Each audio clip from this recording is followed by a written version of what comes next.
안녕하세요. 웜의 신박 오늘 7월 15일 금요일 순서입니다. 예, 땡스 가드 이츠 프라이데이 TGIF인데 주식 시장이 안 좋다 보니까 마음이 그렇게 즐겁지는 않습니다. 하지만 이럴 때도 계속 신문을 보면서 계속 공부를 해야 됩니다. 재미난 기사가 하나 먼저 보이더라고요. 우영우 신드롬의 A스토리 주가 2배로 드라마 방영 2주 만에 89.5%? 주가가 거의 90% 올랐나 보네요. A스토리 주가 추이라고 옆에 나오는데 시청률은 A스토리가 제작한 ENA 수목 드라마 이상한 변호사 우영우의 전국 기준이라고 하고요. 시청률이 0.9일 때 6월 29일 17,200원이었다가 13일 32,650원이네요. 시청률은 9.1% 기록하고 저도 집에서 한 2번 봤습니다. 2번. 우리나라 드라마 저는 잘 안 봅니다. 웬만하면 안 보려고 하는 이유가 너무 재밌어 가지고요. 한번 보면 일단 비주얼이 너무 좋잖아요. 보면 요즘 드라마에 나오는 연예인들 우영우도 보면서 뭐 남자 주인공, 여자 주인공 뭐 아무도 모르겠더라고요. 그 허준호 씨하고 몇 명 이제 나이 드신 분은 알겠는데 우리 젊은 연예인분들 보면 뭐 비주얼도 너무 좋고 그 다음에 뒤에 그 허준호 씨 사무실이었나? 에서 뒤에 보니까 뭐 북악산 청와대가 보였던가? 그게 이마빌딩이라는 얘기도 있긴 한데, 보면 인테리어도 너무 멋있고, 그죠? 하나하나 눈이 굉장히 호강합니다. 그래서 우리나라 드라마를 보면 그냥 바로 푹 빠지기 때문에 그러면 처음부터 봐야 되잖아요. 예전에 그 도깨비를 보다가 푸른바다의 전설인가 보다가 도깨비가 더 재밌다 해서 도깨비를 한번 봤다가 이틀 동안 그나마 그때 이제 추석이라서 도깨비 몰아보기 거의 이틀을 그냥 도깨비 몰아보는 거에 시간을 다 뺏길 정도로 그래서 우리나라 드라마 너무 재밌어서 웬만하면 안 보려고 하는데 그게 경쟁력인 거죠. 예, 아주 중독성이 강합니다. 그래서 이 케이블 TV ENA, 케이블 TV ENA도 저는 처음 들었는데 ENA에서 이상한 변호사 우영우를 해서 이번에 이제 대박을 터뜨렸다. 뭐 이런 얘기고요. 이와 관련해서 덩달아서 K 콘텐츠 관련 업종들도 올랐는데 우리나라 지금 상장되어 있는 드라마 제작사 중에는 보면 뉴, 삼화 네트워크스, 그리고 스튜디오 드래곤 이런 회사들이 있습니다. 우영우를 계기로 K 콘텐츠의 경쟁력이 다시 확인된 데다가 최근 애플 TV 플러스, 디즈니 플러스 등 글로벌 온라인 동영상 서비스 플랫폼이 대거 국내 시장에 상륙한 것도 호재로 작용했다라고 하고요. 이화정 NH투자증권 연구원은 넷플릭스의 전체 구독자 수는 줄었지만 K 콘텐츠 제작사의 글로벌 협상력은 오히려 강화됐다. 유일하게 성장하고 있는 아시아 시장에서 K 콘텐츠의 흥행성이 높기 때문이다라고 합니다. 우리가 TV 보면서 이렇게 우영우 드라마나 예전에 한 10년, 15년 전에는 이제 뭐 추노 이런 것들이 뭐 엄청난 인기였었죠. 그 이후로 뭐 우리나라 드라마들 보면 최근 15년 보면 정말 글로벌 탑티어가 된 것 같아요. 이제는 확실하게. 네. 거기다가 이제 오징어 게임 같은 그런 초대박 그런 오징어 게임도 드라마인 거죠. 영화가 아니라. 저는 제대로 못 봤습니다. 못 봐가지고 그냥 그 유튜브에서 30분짜리 요약본만 봤었는데 하여튼 대단합니다. 우리나라 컨텐츠. 우리가 지금 환율이 1,300원 넘어가고 있지만 거기서 우리나라 반도체 조선 핸드폰뿐만 자동차뿐만 아니라 이런 컨텐츠 부분에 있어서도 많은 이런 수출 실적을 낼 수 있는 그런 좋은 컨텐츠들이 나오고 있다는 점 말씀드립니다. 그리고 페드가 이달 이제 금리 인상 75bp냐 1%냐 지금 이것 때문에 이제 난리잖아요. 오늘 우리가 채플미도 공부하면서 그나마 다행인 건 이제 페드워치라고 거기서 어제만 하더라도 CPI 발표된 이후에 이번 7월 달에 7월 28일 우리나라 시간으로 새벽 3시에 있는 FMC 회의에서 75가 아니라 100bp 1%죠. 1%를 한 번에 올릴 가능성을 얼마까지 한 80%까지 올라가고 그리고 75bp 0.75를 올릴 가능성은 확 떨어졌었어요. 19.7%로 떨어졌는데 어젯밤에 다시 75bp 될 가능성이 57.2%까지 올라왔고 100bp 할 가능성은 80.3에서 42.8로 떨어지면서 원래는 이제 75만 하더라도 뭐 벌벌 떨다가 이런 게 이제 사람 심리에 영향을 주는 게 100bp 얘기했다가 75 하니까 좀 괜찮네 뭐 이런 생각이 들잖아요. 네, 그런 것 때문에 어제 미국 시장도 보면 이제 확 빠졌다가 올라오는데 아무튼 이렇게 75냐 100bp냐 여기에 이제 영향을 주는 그 데이터가 제롬 파월이 데이터에 나는 데이터 디펜던시 데이터에 의존해서 이제 판단을 한다 이렇게 하는데 그 가장 중요한 데이터가 이제 CPI인데 이 CPI가 그러면 9.1%라는 게 도대체 어느 정도 수준인가 보시면 여기 이제 사진이 나오죠. 2차 오일 쇼크가 있었던 1979년을 지나가면서 이 CPI가 1980년 3월 달에 14.8%였습니다.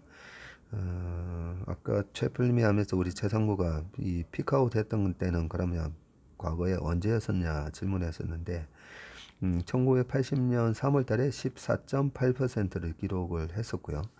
그러고 나서 이제 81년 12월 달까지 그때 8.9% 기록하고 그 이후로도 계속 빠집니다. 그렇게 지수 CPI가 이제 10%를 깨고 내려오면서부터 이제 페드가 더 이상 공격적인 이제 금리 인상을 하지 않고 이제 잡히는 것 같으니까 네. 그러면서부터 81년에서 이제 82년 넘어가면서 경기는 안 좋았지만 82년부터 이제 주가가 다우지수 보면 이제 20% 가까이 오르거든요. 그런 모습을 보였기 때문에 도대체 뭐 75bp, 100bp 이러는데 CPI가 도대체 지금 9.1이 얼마나 심각한 수준인 건지 감이 잘 안 오실 거기 때문에 과거에 2차 오일 쇼크 때 14.8%까지 1980년 3월 달에 그렇게 기록했다는 거 말씀드리고 2009년 7월 달 보시면 글로벌 금융위기 있고 나서 2008년에서 9년도에 2008년 7월 달에 유가가 146불을 기록하거든요. 그 146불을 기록한 이후에 경기 침체가 오니까 이제 유가도 박살이 나는데 그 유가가 박살이 나면서 2009년 7월 달 되니까 CPI가 마이너스 2.1%가 나옵니다.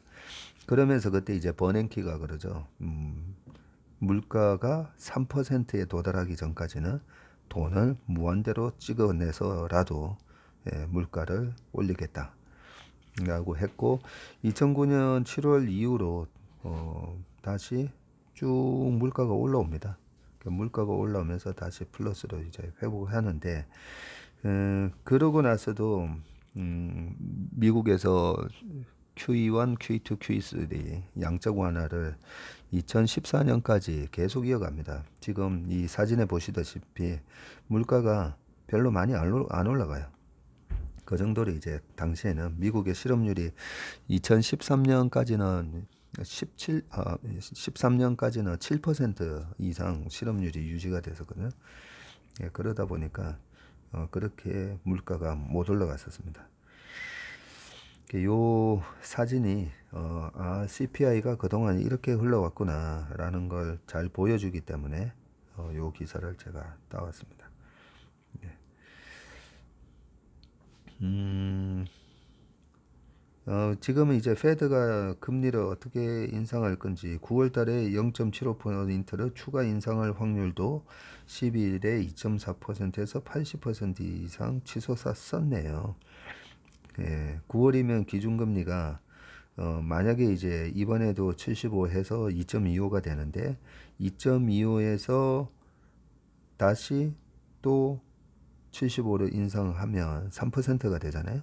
그리고 만약에 이번에 100bp 인상을 하고 나서 75 하면 그러면 이제 3.25가 되는 거고, 예. 그런 게 예상이 되면서 이제 주식 시장이 출렁거렸던 거죠. 네.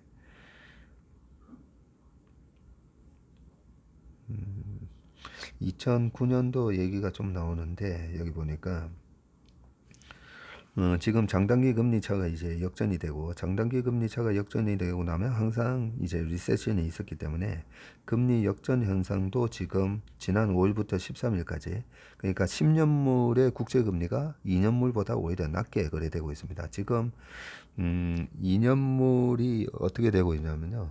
10년물 미국 국채 금리가 어제 종가 기준으로 2.96%고, 근데 2년물이 3.13이니까 장단기 금리 차가 지금 17bp, 0.17%나 차이가 나는데, 어, 2000년 9월 이후 22년 만에 최대치라고 합니다. 이렇게 장단기 금리 차가 2년물하고 10년물 금리 차이가 13일 날 장중에 23bp까지 벌어졌었는데 이게 2000년 9월 이후 22년 만에 최대다.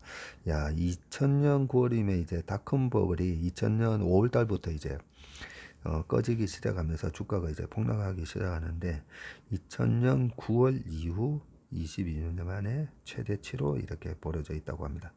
그 닷컴 버블이 깨지면서 먼저 주가가 박살나고요. 그러고 나서 이제 이렇게 장단기 금리 차도 역전이 되고, 그러면서 2001년도, 2년도에 리세션을 GDP가 마이너스가 나는 그런 2분기 연속 마이너스가 나는 게 2001년도에 나옵니다. 그런 걸 이제 장단기 금리 차가 먼저 항상 선반영을 한다는 거죠. 네. 그 다음에 인구 유출을 막으라 서울구청들 구민 붙잡기에 총력전이라고 합니다. 인구 구조가 굉장히 중요합니다. 우리 지금 일본이 이제 왜 저렇게 되고 있나라는 부분도 65세 이상 노령 인구가 꽤 많죠. 25%인가요? 4명 중에 1명이. 그러다 보니까 이제 생산 가능 이제 노동력이 떨어지고 그 이제 좀 다이나믹한 게 아무래도 없어지다 보니까, 그리고 인구가 이제 줄고 있잖아요. 인구가 이제 늘어나느냐 줄어드느냐. 미국 같은 경우는 또 이민을 많이 또 받으면서 미국은 계속 인구가 늘어나는 구조를 유지를 하고 있습니다. 네, 그런 측면에서 어제 이제 중국의 그 일가구 일자녀 정책 때문에 그 인도가 중국 인구를 이제 추월한다, 요 얘기할 때도 말씀드렸지만 인구가 굉장히 중요합니다. 예, 그런 측면에서 이제 인구 관련된 기사가 나와서 음, 지금 요 표 보니까 무시무시하네요. 서울자치구 최근에 10년간의 인구 증감률이 나오는데요. 야, 강서구만 플러스 1% 늘었고, 지금 가장 많이 빠진 구부터 나오는데, 노원구가 마이너스 14.3%. 노원구의 인구에, 야, 100명 중에 15명이 빠져나갔다는 거죠. 그리고 강북구가 12.7명, 도봉구가 12.4명, 종로구가 마이너스입니다. 계속 마이너스 11, 성북구가 마이너스 10, 양천구 마이너스 10, 광진구 마이너스 8, 쭉 이렇게 돼 있네요. 야, 용산구 마이너스 7, 동대문구 마이너스 6, 영등포구, 제가 있는 여의도 영등포구 마이너스 6, 그리고 은평구도 마이너스 5.7, 강남구 마이너스 5.6, 서초구 5.4, 예, 이런 식으로 마포구 마이너스 3.8, 송파구가 그나마 마이너스 2.4, 그리고 강서구가 플러스 1. 이야, 다 어디로 가신 거죠? 여기서 빠져나와서 아마 이 분당이나 판교가 요즘 많이 인구가 아마 유입된 것 같은데 한번 조금만 더 읽어볼게요. 서울의 여러 자치구가 급격한 인구 유출을 막고자 각종 유인책을 지금 내놓고 있다고 합니다. 지금 서울시 인구가 우리가 1,000만 명 이렇게 알고 있잖아요. 14일 서울시에 따르면 서울시 인구는 2019년도에 1,001만 983명을 기록한 뒤에 2020년 991만 명, 1,000만 명대가 무너졌고요. 작년에는 973만 6천 명까지 줄었다고 합니다. 2012년이 1,044만, 딱 10년 전에 비교하면 10년 만에 70만 6,399명이 감소했다고 합니다. 70만 명이 빠져나갔네요. 최근 10년간 서울 전체의 25자치구 중 서울 강서구를 제외한 24구의 인구가 모두 감소했다 라고 하고, 용산구나 등등 출산 장려금 뭐 이런 거 주면서 셋째 아이 출산하면 200만 원 지급하고요. 용산구에서는 넷째 아이부터는 400만 원을 준다고 합니다. 셋째 아이 출산하면 200만 원 용산구에 가서. 네. 그리고 여러 가지 서초구는 아빠 육아 휴직 월 30만 원, 중랑구는 학교 투자 2배로 확대 등등 여러 가지 지원책을 내고 있고요. 김길성 중구청장님이 지난 1일 취임사에서 중구를 떠나는 가장 큰 이유 중 하나가 교육 문제라고 하면서 사람들이 돌아오는 교육 중구를 만들겠다. 또 이렇게 얘기를 하셨다고 합니다. 예. 근데 인구가 이렇게 10년 동안 70만 명이나 줄어들었는데 왜 집값은 이렇게 올라갔을까요? 예. 페드가 돈을 너무 많이 풀어서 그렇습니다. 그 다음에 엄마 카드로 몇백만 원 긁는 금수저 동선 분석해서 증여세를 부과한다고 합니다.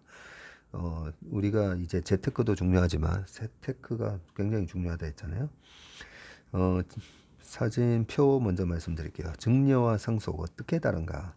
증여는 이제 생전에 내가 와이프한테든 아이한테든 이렇게 돈을 주는 걸 증여. 상속은 이제 사후 돌아가시고 나서 이제 재산을 이전하는 게 상속입니다. 상속세 내야 하는 기준 재산 범위는 자녀와 배우자가 있는 경우에는 상속재산 10억 원 초과 시 10억 원까지는 없나 보네요. 그리고 자녀만 있는 경우에는 상속재산 5억 원 초과 시에 상속세를 내야 됩니다. 우리나라 어제 보니까 가계 자산이 평균이 4억 7천인가 그랬잖아요. 그러면 평균적으로 보면 상속세를 거의 안 낸다고 볼 수도 있겠네요. 증여재산 공제 한도 10년간 누계로 배우자는 6억이 아니라 5억이군요. 배우자한테는 5억까지 10년에 한 번 할 수가 있죠. 그리고 직계존비속 그 성년 이상 자녀한테는 5천만 원 증여할 수가 있습니다. 10년에 한 번씩. 미성년은 근데 2천만 원입니다. 그리고 기타 친족은 1,000만 원까지는 괜찮네요. 그리고 타인은 공제가 없습니다. 잠깐만. 타인은 공제가 없다. 타인은 내가 100만 원을 주더라도 100만 원에 대한 증여세를 내야 된다 이런 거죠. 제가 빌려줘서 못 받은 돈들이 많은데 어떻게 보면 이게 증여가 될 수도 있겠네요. 작년 상속세 누가 얼마나 냈나? 신고 인원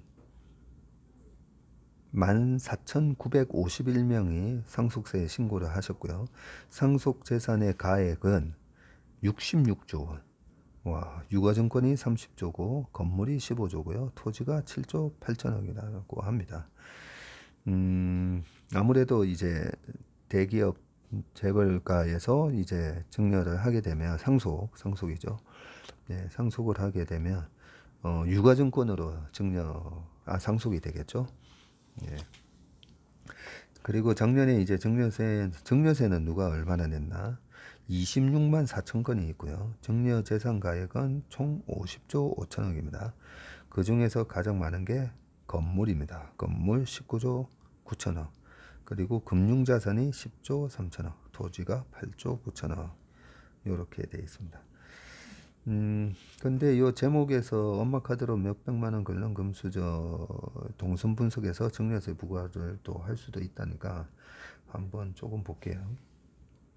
매달 조금씩 자녀에게 증여하고 싶어요. 어떻게 하는 게 좋은가요? 미성년 자녀의 증여세 공제 기준은 2천만 원이지만 당장 쓰지도 않을 돈을 2천만 원씩 입금해 줄 수 있는 부모는 많지 않다. 이럴 때는 적금 넣듯이 매달 일정 금액을 이체하는 것을 권한다. 원칙적으로 증여는 자녀 명의 계좌에 현금을 입금할 경우 그 시점마다 증여한 것으로 본다. 그러나 부모가 정기적으로 자녀 계좌에 입금하기로 약정하고 최초 입금일로부터 증여세, 과세, 표준 신고 기한 이내에 증여일이 속하는 달의 말일부터 3개월 이내에 납세지 관할 세무서장에게 신고한 경우에는 최초 입금 시점에 증여한 것으로 본다. 매달 납입 금액은 형편에 따라 달라지겠지만 2천만 원 한도까지 증여할 경우에는 월 정기 불입액은 5년간 월납 60회분을 불입한다면 약 35만 원 수준이다. 장기간 적립할 금액인 만큼 금융상품을 활용해서 추가 수익을 노릴 수 있다라고 얘기하고요. 15억 아파트 부부 공동명의로 돌리면 나중에 상속세 줄일 수 있나요? 아파트 값이 10억 원을 초과할 경우에 상속세 과세 대상이 되고요. 배우자와 자녀 2명 가구가 법정 비율로 상속받는다고 하면 배우자가 1.5, 자녀가 각각 1, 1 이렇게 받게 된다고 합니다. 총 상속 재산이 15억이라면 배우자 몫이 6억 4천이 되고요. 자녀들이 4억 3천씩 이렇게 되네요. 총 2.5에서 1.5니까 네. 그리고 이때 일괄 공제 5억 원, 배우자 상속 공제 6억 4천만 원을 공제받으면 상속세는 6,200만 원이 된다. 그런데 부부간 증여는 6억 원까지 공제되므로 현재 시세대로 아파트 지분 40%를 증여하면 상속세 부담은 없어진다. 뭐 쭉 돼 있고요. 올해 대학 간 손자 등록금을 할아버지가 내줬다면 증여세 내야 되나요? 직계 좀비 속이면 각 5천만 원까지 되기 때문에 할아버지가 700만 원의 등록금을 내주고 삼촌과 이모가 100만 원씩의 축가금을 줬다고 해도 증여세가 발생하지 않는다. 그러나 이 돈을 쓰지 않고 모아서 투자할 생각이라면 사전 예방 차원에서 신고하는 것이 좋다. 향후 투자를 잘해서 큰 금액으로 불어난다면 과세당국에 자금 출처를 소명해야 할 수도 있기 때문에 증여재산 공제 합산 기준은 10년이므로 10년 후 다시 그 한도 내에서 증여세 없이 증여할 수 있다. 네, 요 부분은 이제 좀 잘 아셔야 되는 게, 우리가 이제 자녀의 이름으로 해서도 이제 주식 투자 많이 해주시잖아요. 근데, 미성년자 2천만 원까지 되니까 2천만 원까지 해주고 신고 안 하고 이 2천만 원 중에서 한 종목 몰빵했다가 이게 대박이 나서 10배가 났어요. 2억이 됐어요. 그걸로 2억으로 나중에 자녀가 내가 좋은 차를 한 대 뽑겠다 해서 1억 5천만 원짜리 이제 외제차를 샀다. 그러면 이제 바로 세무서에서 이 돈 어디서 났냐라는 거죠.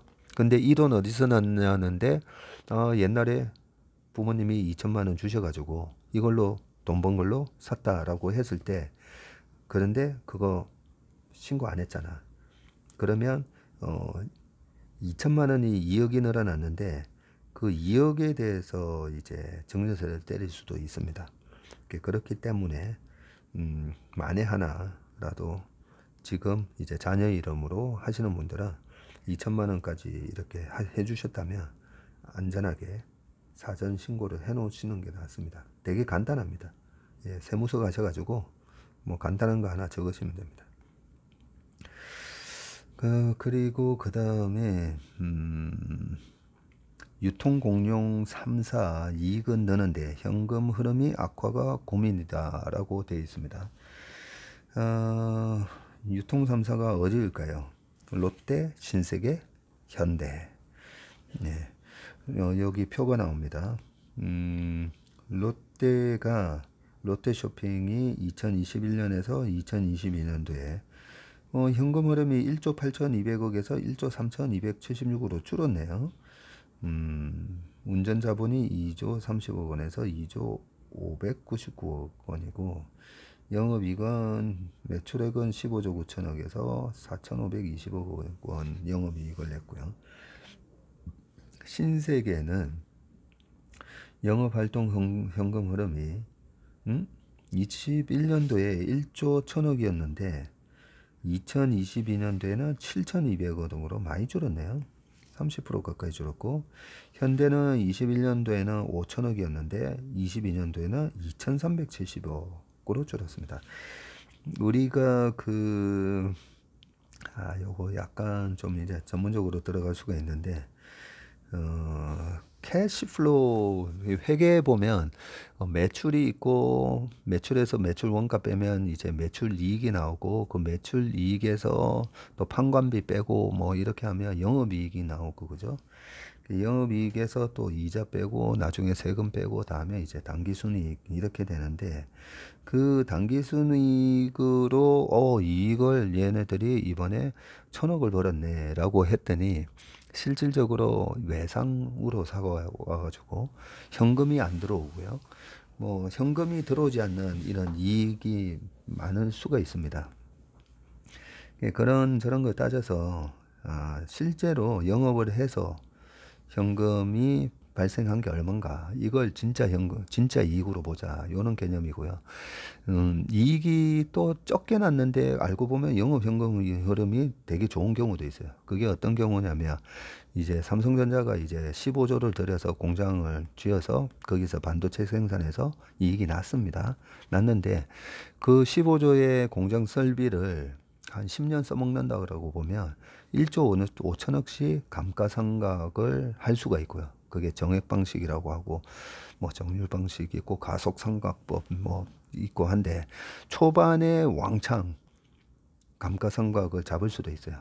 그래서 초반에 10조를 잡아버리고 나머지를 5조를 나눠서 잡는다. 만약에 이렇게 되면 이익이 5조가 났는데 감가상각을 10조를 때려버리면 마이너스 5조 당기순수시 이렇게도 나올 수도 있잖아요. 예, 그렇게 그런 걸 이제 발라내기 위해서 감가상각 현금이 유출된 비용이 아니잖아요. 그죠? 그러면 이제 감가상각을 이제 이익에서 뺍니다. 예, 그런 식으로 현금만 정말 영업으로 인한 현금만 어떻게 됐는지 그게 이제 영업활동 현금 흐름이고 이걸 갖다가 이제 cash flow from operating income 뭐 이런 식으로 해서 구분을 합니다. 그런 측면인데 여기서는 매출 뭐 여러 가지 매출액 보면 롯데가 15조 9천억 했고 그 다음에 신세계가 7조 매출했고 현대가 3조 9천억 매출했고 영업이익은 4,500억 6,600원 3,200억인데 실제 영업활동 현금 흐름을 딱 보니까 많이 줄었다는 거죠. 근데 롯데 같은 경우는 제가 보니까 지금 영업이익이 4,520원인데 20억인데 영업활동 현금 흐름이 줄었지만 1조 3천억이나 나오네요. 이런 거는 굉장히 이익에 비해서 실제 찐 실적이 굉장히 좋다라고 볼 수가 있네요. 신세계도 보면 영업이익이 6,600억인데 영업활동 현금 흐름은 작년에 1조 나왔고 올해 7,200억이니까 여전히 영업이익보다 훨씬 크고요. 현대는 반대네요. 현대는 작년에 5천억이었는데 영업활동 현금 흐름이 근데 올해가 2,370억이 되면서 영업이익 3,230억보다는 적게 나오네요. 네, 이 영업이익은 올해 예상 추정치입니다. 네, 이러면 또 하나가 이제 어떤 게 있냐면요. 매출 채권 재고 늘어나는 추세. 여기서 매출 채권, 이제 매출이 나갔어요. 그런데 이제 돈이 안 들어왔어요. 예, 돈이 안 들어왔는데 매출에는 잡히죠. 매출에는 잡히고 매출 원가 이래 딱 빼가지고 영업이익에 잡혀 있습니다. 근데 보니까 아니 이거 현금 안 들어온 매출 채권이 되는 거죠. 외상 매출 이런 게 많을 수가 있잖아요. 그게 이제 조그만 코스닥 기업 같은 경우에 이익을 갖다가 뻥튀기 하기 위해서 한 번씩 그런 게 나옵니다. 외상 매출로 왕창 매출이 늘어난 것처럼 잡아서 우리가 되게 고성장하는 기업인 것처럼. 근데 실제로 영업현금 흐름을 딱 까보면 뭐야 영업현금 흐름이 마이너스네 이럴 수가 있는 거죠. 예, 그런 차원에서 이 영업현금 흐름이 최근에 이제 줄고 있다. 요 얘기를 이제 이 기사에서 하는 거죠. 네. 유통공룡 3사 이익은 느는데 현금 흐름 악화가 고민이다. 라는 얘기를 해놨습니다. 한국거래소에 따르면 롯데쇼핑 주가가 2011년에 기록한 최고점 대비 지금 82% 하락했네요. 롯데쇼핑 2011년도에 제 기억으로 40만 원에 상장이 됐던가? 하여튼 좀 비싸게 상장이 됐었어요. 그리고 신세계는 2018년 고점에서 55% 빠져 있고요. 현대백화점이 지금 2011년 고점에서 68% 각각 떨어졌다라고 되어 있고요. 유통 3사 주가는 유통주가 리오프닝 수혜주로 손꼽힌 올해에도 좀처럼 상승세를 타지 못하고 있다. 지난 6월부터 경기 침체 우려가 본격화하면서 소비자들이 지갑을 닫을 것으로 전망되기 때문이다. 라고 쭉 되어 있고요.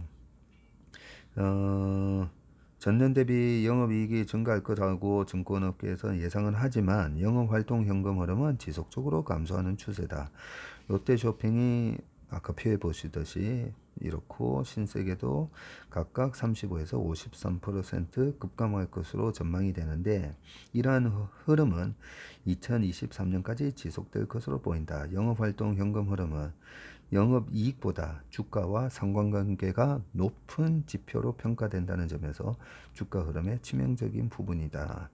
이익은 늘어나는데 현금 흐름이 악화되는 배경에는 운전자본 증가가 있다. 재고자산하고 매출채권을 합한 게 이제 운전자본인데 키움증권과 하나투자증권에 따르면 롯데쇼핑의 재고자산과 매출채권의 합은 2021년도에는 2조 30억인데 2022년에 2조 599억 그리고 내년에는 2조 1183억 이렇게 계속 늘어난다는 거죠. 특히 신세계와 현대백화점은 올해 운전자본이 전년 대비 각각 52에서 17, 52%, 17% 이렇게 증가할 것으로 예상한다고 합니다. 운전자본이 증가한다는 것은 영업을 통해 당장 돈을 벌어들이기보다 외상을 해주거나 미래 수요에 대비해서 재고를 쌓아둔 경우가 많다는 것이죠. 아주 설명을 잘 해놓으셨네요. 최근 물가 상승으로 재고자산 가치가 오르면 순이익도 자연스레 오른다. 하지만 당의 순현금 유입을 보여주는 영업활동 현금 흐름에는 변화가 없죠. 이 때문에 운전자본이 늘어나면 영업이익이 증가를 해도 실제 현금 흐름은 악화되는 모습을 보인다라고 되어 있습니다. 이에 유통 3사는 최근 수익성 강화에 힘을 쓰고 있는데 어떤 종목이 보다 효율적으로 수익성을 높이느냐에 따라 주가가 차별적인 흐름을 보일 것으로 전망된다라고 되어 있으면서 롯데쇼핑은 지난 4년 동안 실시한 구조조정 효과 가시화로 향후 이익 레버리지를 높이는 효과를 볼 것으로 전망된다라고 되어 있고 신세계는 주요 종속기업 실적 기여도가 확대될 것으로 기대된다 하면서 연결 실적으로 잡히는 주요 계열사인 신세계 인터내셔널의 실적 성장이 지속되고 있다. 뭐 이렇게 얘기하고 있고요. 현대백화점은 더 현대 서울의 월 매출이 700억에서 800억. 바로 이 앞에 저희 회사 건너편에 보이는 더 현대 700억에서 800억에 달하는 고성장세를 보이고 있다는 점이 강점이다라고 되어 있습니다. 마지막 기사는 동아일보에서 나온 경제성장률을 판단하는 경제 규모란 무엇일까? 이철욱 광양고등학교 교사님이 쓰신 부분인데 한나라의 경제 규모는 1년 동안 해당 국에서 생산된 재화와 용역의 시장 가치를 합한 것으로 측정된다. 생산된 총 가치는 생산에 참여한 사람들이 가져간 총 소득과 같다라고 하면서 경제력의 크기가 곧 경제 규모인데 아파트, 자동차 등 재산이 아니라 특정 기간 산출된 소득으로 결정이 되고 경제 규모 측정 지표는 국내 총생산인데 이게 GDP죠. 상품의 가치 창출 향상시키는 노동 자본 등 생산 요소로 측정한다. 요 부분이 참 우리가 이 경제 부분을 아시려면 요 정도 맨날 GDP 얘기 나오는데 이 GDP가 뭔지 요는 관련된 기사인데 요거 읽으려면 한 15분 정도는 더 해야 될 것 같아서 요거는 링크에 걸려 있는 거 참고하시기 바라겠습니다. 네, 그러면 이제 드디어 또 금요일입니다. 네, 주말 건강하게 보내시고요. 또 행복한 주말 되시길 바라겠습니다. 오늘 웜의 신박은 여기까지입니다. 감사합니다.